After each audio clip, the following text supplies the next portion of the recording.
We have received intelligence that in fact senior police officers in the Kenyan Police Command have chosen to ignore the illegal directive that was given by CS Kindiki for police officers to shoot protesters. And that is the reason why the president convened a PG, because he knows the police will not do his dirty work.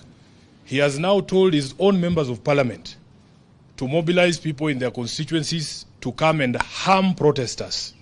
We want to say here to those of you who might be mobilized to come and fight your fellow Kenyans, we are not the enemy.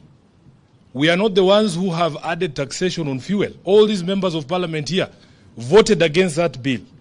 You cannot come and fight your fellow hustlers in the streets. You cannot come from Madare and think that you are better than the person who comes from Kasarani. If Kenyans are sleeping hungry because of the price of food, the hustlers are sleeping hungry and members of Azimio are also sleeping hungry. For a president to convene a meeting where he sets his own people against each other, I think we have never come to such a law in this country. And we must condemn it in the strongest words possible. I want the people of Azimio to know we have won the argument. By the time you hear a professor of law like Kindiki saying he no longer wants to hear English or Swahili or constitutional concepts, it means we have won the argument. They have no answer to the questions that Kenyans are asking them. That is why a professor, somebody who should be encouraging discourse, constitutional discourse, and encouraging the development of law, would get to a point and he says, sasa hii kizungu imekuwa mingi, wajuaji Nairobi wamekuwa wengi, sasa tupige hao risasi. It means we have won the argument and they have no answers.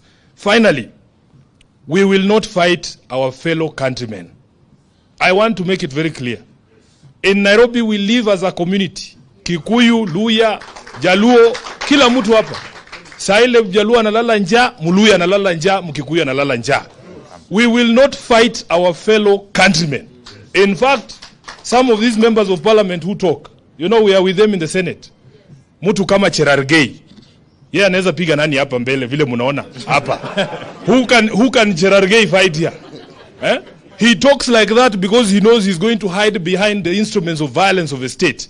Senator Cherargei, instead of organizing your boys to come and fight peaceful demonstrators, just come and fight Sifuna.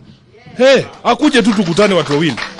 Lastly, they are crying and saying, oh, this signature thing is going nowhere. But they are actively sabotaging the collection of signatures. We have had over 1,000 attacks on our website that is being used for collection of signatures. They have even cloned the website to try and, confuse our supporters. But we are saying Kenyans want to eat, and they want to eat today. It doesn't matter how long you cover your ears. Tutapiga hiyo masikio kofi mpaka ifunguke. Usikie kilio ya Wakenya. We must structure this conversation properly. The conflict that we are experiencing today and that we will experience on Wednesday and Thursday and Friday is not a conflict between Kenya Kwanza and Azimio. That conflict happened on the 9th of August, yes, and we won it. Yes. The conflict that we are going to experience on Wednesday, Thursday, and Friday is a conflict between one William Samoei Ruto and the people of Kenya. That's what's happening. I was really surprised to see Honorable Ruto calling honorable members and telling them to go and mobilize their people, their constituents, to fight us. Actually, I would say I am ashamed on his behalf. Because the people from those constituencies, some of them are suffering even more than people in constituencies represented by Azimio. And let me tell you what will happen on Wednesday. And I'm not a prophet, but I can foresee this. Any member of parliament, any leader from Kenya Kwanza, who dares to stop their people from saying they are starving. That's what all people are saying. we want food. That's what they are saying. Any member that dares stop his people from saying that, then that member will be forced by his people to say other things. Yes. Lastly, we are at the lowest that any democracy can sink. At the lowest. And you know, myself and Senator Sifuna, we were in the bipartisan talks. And when we realized that we were being taken for a ride, we said, stop any conversation about anything else. Let us talk about food for our people.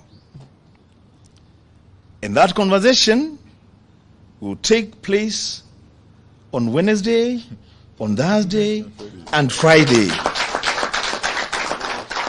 And if people are uncomfortable with that, I have a solution for them.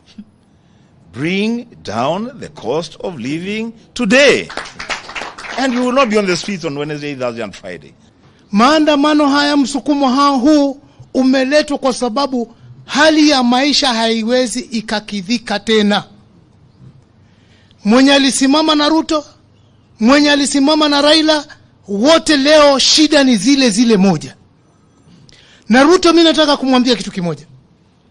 Serikali ambayo haiwezi ikatetea wengi ambao ni wanyonge, haitaweza kutetea wachache walio watajiri. Wale ambao wanalia njaa leo, wawe ni Azimio, wawe ni Kenya Kwanza, ni wale wanyonge. Mtoto hawezi kulilia chakula ukampe mawe. Watu wanataka chakula, unawaletea vitisho ati tutakuua. Wale walio kuchagua wewe leo, kama kwako huwezi kuona maana, ni kitu gani kitakuwa na maana kwako tena? Wacha hii ieleweke. Wacha Ruto aelewe, asikie. Hakuna vitisho ambavyo kwamba atavitoa ili watu waweze kunyamaza na kuvumilia. Watu wanataka chakula leo.